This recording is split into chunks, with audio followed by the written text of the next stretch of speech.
Ieșim din Mut spre vest, în ideea de a ne adânci tot mai mult în Taurus. Ce se vede în dreapta este vârful Magras, 1407 metri, iar în fața lui este Carabelen Tepe cu 567 de metri. O singură problemă e cu drumurile astea. Nu prea știi ce să faci, să te uiți la peisaj sau să te dai.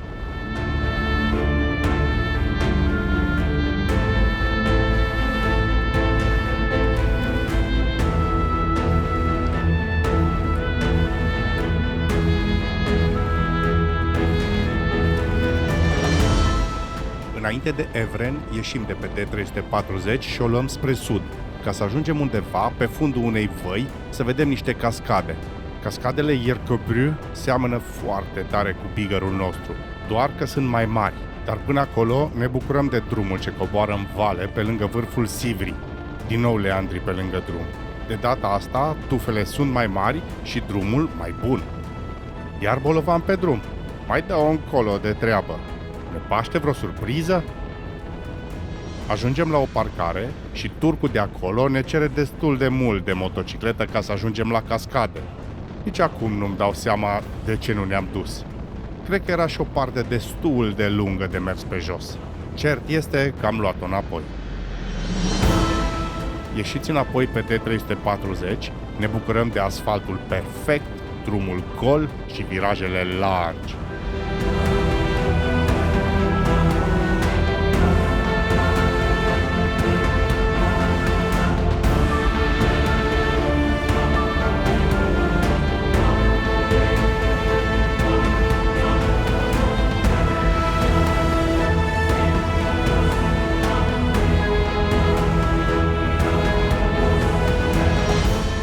Și ajungem în valea râului Ermene, la primul lac de acumulare de pe râul ăsta.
Ajungem deasupra lacului de acumulare Ermenec și la localitatea cu același nume. Fondată de romani, ca Germanopolis, Ermenec este și acum un scaun titular romano-catolic. E o dioceză moartă, dar totuși. Pe același model de drumuri ne îndreptăm către Bașiaila, unde pereții înalți de stâncă străjuiesc un platou imens. Și drumul nostru va urca exact în crevasa din față. Iar când ajungi sus, te oprești să admiri.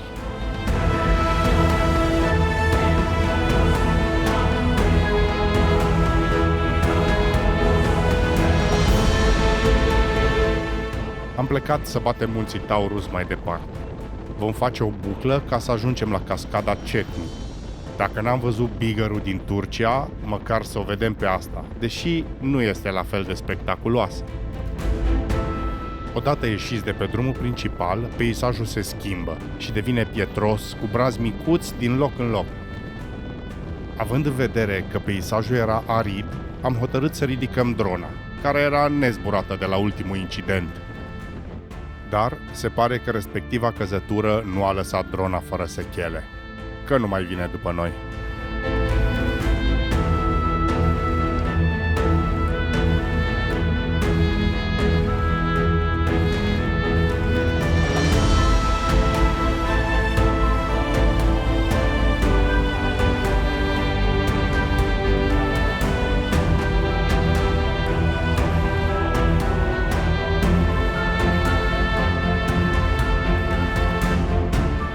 Plecăm mai departe, ocolim muntele și coborâm spre defileul în care e cascada.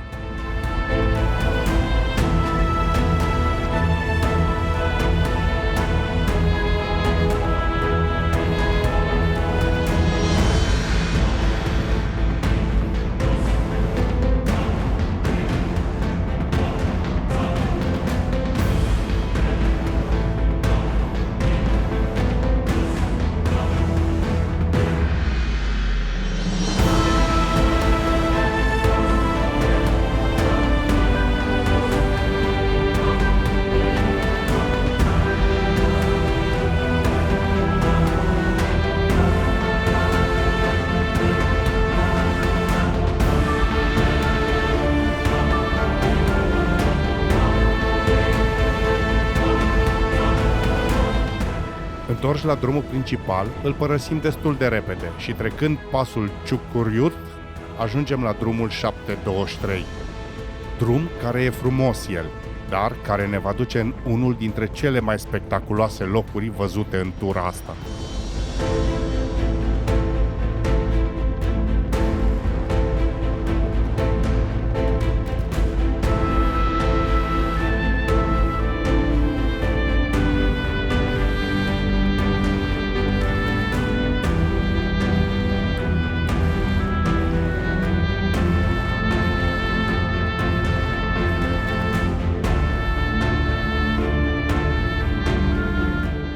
Încet, încet, drumul ăsta se modernizează și va merge mult prin tuneluri. Păcat. Cei care mai vreți spectacol, grăbiți-vă!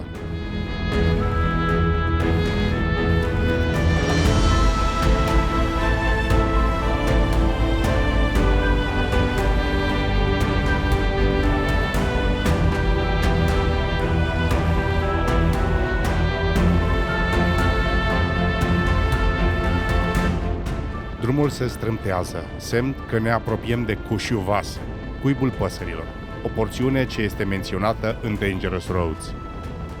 Din cauza că drumul e extrem de periculos, autoritățile turce au construit 3 tuneluri care să ocolească partea aceea. Noi ieșim de pe drumul principal ca să ocolim tunelurile. Și când ieșim din pădure...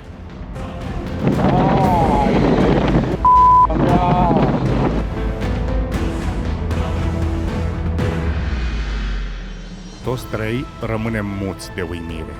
Senzația de măreție e copleșitoare. Drumul se vede în față cum e tăiat în munte. Ne dăm jos de pe motoare ca să ne putem apropia de margine. Dar nu așa de aproape ca pe Taj Durmaz. Ăla e lacul, ăla e lacul unde e parcul de distracții și ăla de-am zis să facem drumul de mâine și pe acolo, că acum coborârea o avem pe partea aia alta a muntelui. După ce scăpăm de primul șoc, mergem să vedem dacă se poate trece pe lângă bolovanii care se văd în față.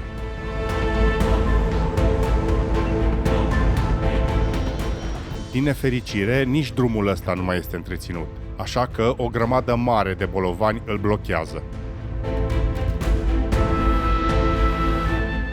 Punem motocicletele pentru poze și merg să investighez mai departe. Destul de greu de trecut de primul morman, dar pe aici nu mai puteam trece, pentru că drumul nu mai exista deloc. Era acoperit de bolovani. Hăul e imens, la fel și râul de înălțime, mult mai mare ca în Taj Durmaz. Acolo exista un perete opus al canionului. Aici nu există nimic care să oprească ochiul. Unde te uiți e un gol. Aia face prăpastia să pară mai mare și mai adâncă. Iar dacă nu e nimic care să te oprească, parcă te-ai duce spre hău. Mai arunc cu privire la bolovani și facem cale întoarsă. Vom reveni între tuneluri.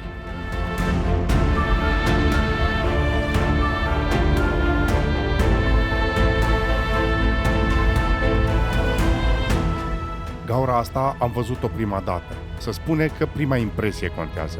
Prima impresie ne-a strâns stomacul. Trecem de primul tunel și revenim pe marginea muntelui. Dacă nu era blocat drumul, de aici veneam. Hai că poate facem a doua secțiune până la capăt.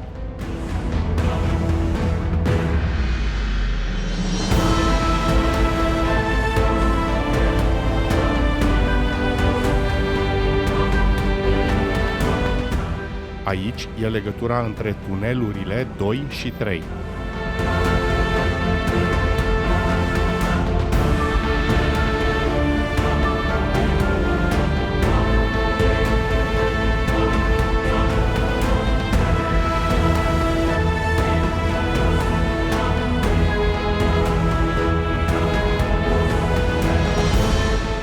Ne oprim iarăși, pentru că drumul pare blocat. Merg să verific.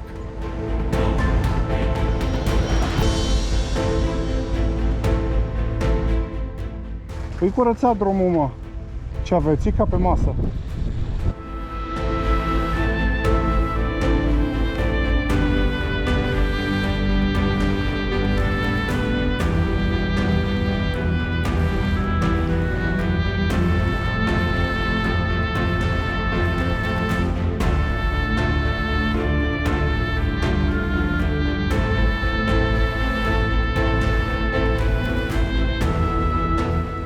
Terminăm și porțiunea de ocolire din drumul ăsta cu spectacolul lui și ieșim pe șoseaua principală, dar chiar dacă e asfalt pe jos, drumul e de o bandă și jumătate și pe dreapta s-a făcut economie la balustrade.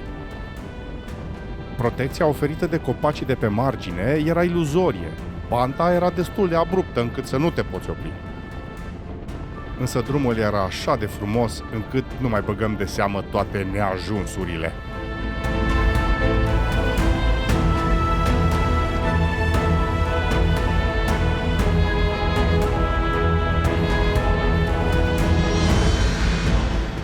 Și după ce trecem pe partea cealaltă a muntelui, e ceva deosebit, ceva ce nu prea vezi pe drumuri de munte. Un drum de 40 de kilometri, de la munte până la mare, fără nicio curbă în act de păr. Doar viraje medii și linii drepte de maxim 100 de metri. 40-70 de kilometri la oră.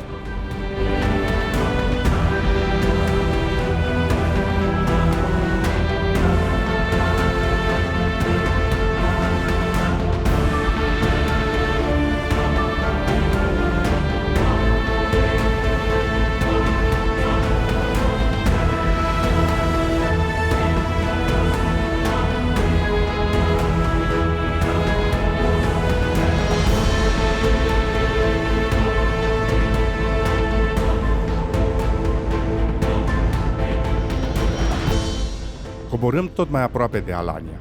De văzut, am văzut Mediterana de sus, de pe munte, dar eram nerăbdător să ajung aproape. Din fericire, drumul nostru ne duce direct pe malul mării. Mâine suntem la plajă. Aici iar e un stop de 2 zile.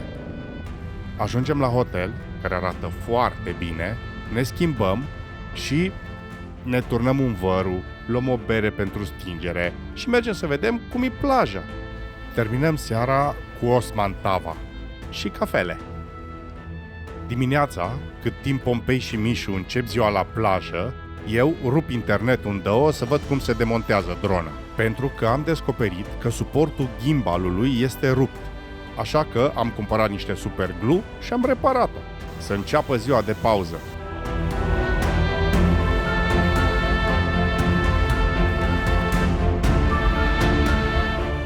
Ca să terminăm seara cu cocoreci, aeran și cunefe, pe muzică epică.